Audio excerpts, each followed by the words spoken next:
Bitcoin's setup phase. Get ready for what's next. Bitcoin is holding strong. Feels good, right? But this breakout isn't what most expect. Underneath, a lot is happening. Geopolitical fires are cooling, whales are waking up, institutions are quietly stacking more than ever, and there could be a 100-day countdown ticking towards this mini bull run's end. Today, we are breaking down the real market structure, the silent accumulation no one is talking about, and the key signals before it all flips. I'm Neil, let's dive deep. From global politics to on-chain data, we are unpacking the shifting crypto landscape and what it means for your next move. Let's get into it. Alright, let's dive into the Heatmap and see what the numbers are telling us today. We start almost where we left off yesterday, at 105.6k. That was a little dip at first, but it didn't last long. The price started climbing and reached 107.2k, taking out a few short positions along the way. But that momentum didn't last. Bitcoin couldn't quite break through resistance there.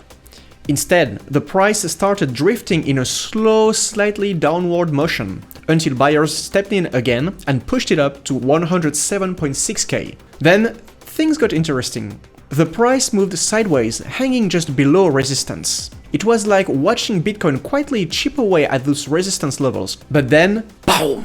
A sharp jump to 108.8k, liquidating a bunch of shorts on the way up. Probably because some reports from The Guardian said Iran was seeking talks to de-escalate tensions with Israel. That might have given the market some relief and Bitcoin reacted fast. But once again, it hit a ceiling. Couldn't break through. So it started drifting sideways again, until it dropped all the way back down to 106.1k, this time triggering long liquidations. My guess?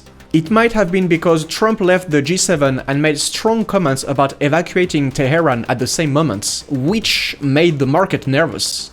But that dip landed right on a strong support zone. Buyers stepped in fast, and the price bounced back. At the time of this video, Bitcoin is trading around 106.7k. Now, let us zoom in on those liquidation zones. On the upside, there is a clear resistance zone between 108.9k and 111k, with a particularly strong wall at 109.7k. Below the price, it's a different story. You can actually see the strength, tons of yellow and bright green lines stacked together, forming a thick support zone from 106k all the way down to 104.6k. That is a sturdy cushion of buyer support. So, unless there is a major market shock, that zone should act like a safety net for now. So, overall, Bitcoin's holding up pretty well, even with all the tension in the Middle East. Buyers are stepping in near support, showing that people still have confidence. That jump after talks of peace between Israel and Iran shows Bitcoin is reacting to global news just like other big assets. If things stay calm, we might see another push toward the higher resistance levels soon. Alright, Heatmap's done. Now, let us dive into the CVD data and see what the whales are up to. First up, let's check the fire chart. We are seeing a thick sell wall forming at 110k. That's where a lot of sell orders are sitting, so expect some resistance if we get up there.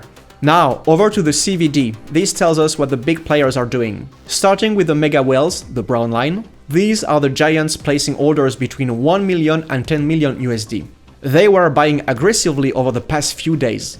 But now, they are hitting pause, waiting to see what happens next. Next, the purple line. These are the second largest buyers. They are still active, putting in some decent size, but if you zoom into the recent price action, you will notice they are also selling into the rally, probably taking profits. And the rest? Most of the other groups are leaning slightly bearish, still showing more signs of selling than buying.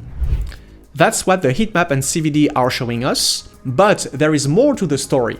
Global events are playing a big role too, so let's take a look at that. Because, like it or not, crypto doesn't exist in a vacuum. We are seeing signs of a shift in the Middle East. Iran is open to a ceasefire, but only if Israel stops its military actions. Meanwhile, Trump hinted that nuclear talks with Iran could restart, which might ease tensions. For the record, on June 13th, Israel launched Rising Lion, striking Iranian nuclear and military sites. Iran hit back, and since then both sides have been exchanging attacks, making the situation more dangerous and putting the whole region at risk of chaos. At the same time, the G7 summit in Canada was happening. Most leaders signed a joint statement pushing for global cooperation and calling for an end to the Israel-Iran conflict. But Trump left the summit early and tweeted, calling for everyone to evacuate Tehran. While these events unfold, one thing is clear. Global power dynamics are shifting, with the US focusing more on its own strategic interests.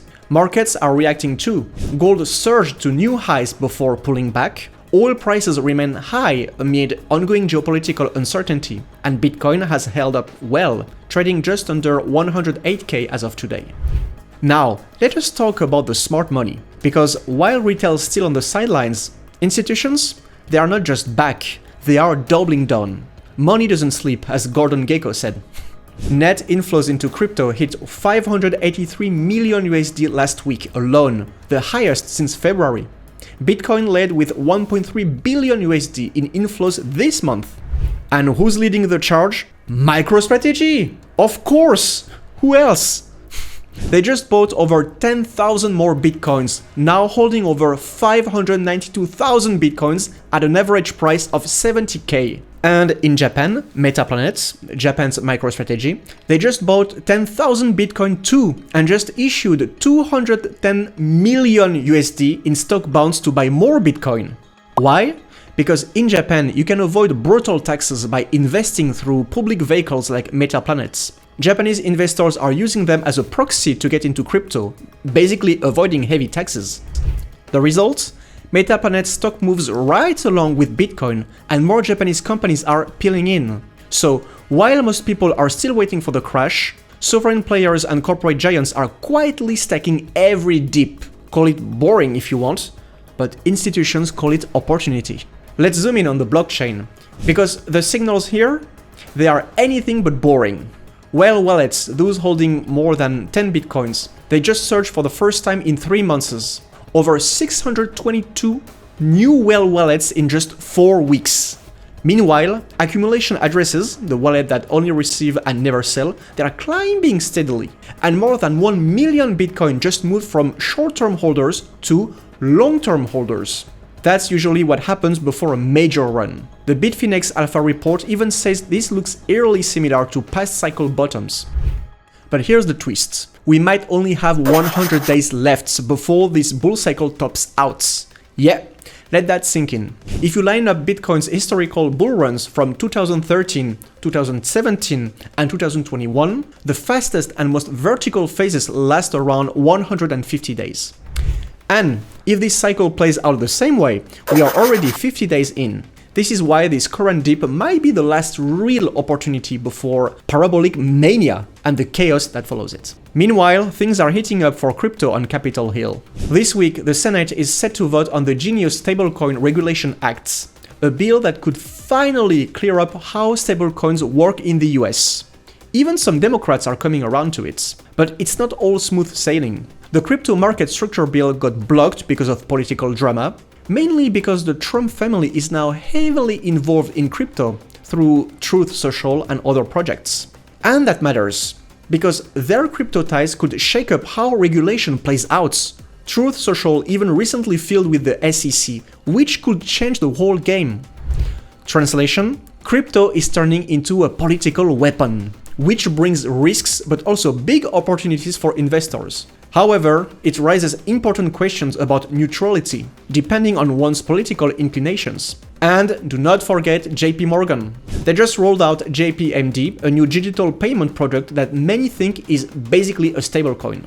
Traditional finance isn't fighting crypto anymore. They are starting to embrace it. Regulation isn't just coming, it's becoming a tool in political battles. This election cycle, Bitcoin could end up as politically important as interest rates or foreign policy.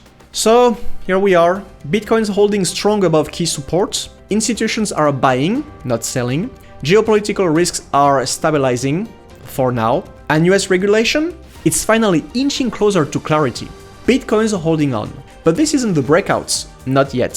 This is the stealth phase. where institutions accumulate, retail shrugs, and whales get louder by saying less. And if this really is the 100-day countdown to the top, then the clock is ticking fast. That doesn't mean you ape into every green candle, but it does mean you need to be watching the right signals. Because when this flips into full bull mode, most people won't even realize. They are already too late. If you want more deep dive analysis like this, make sure to subscribe and leave your comments. I will be happy to answer it. So, stay sharp, stay informed, and I will see you in the next one.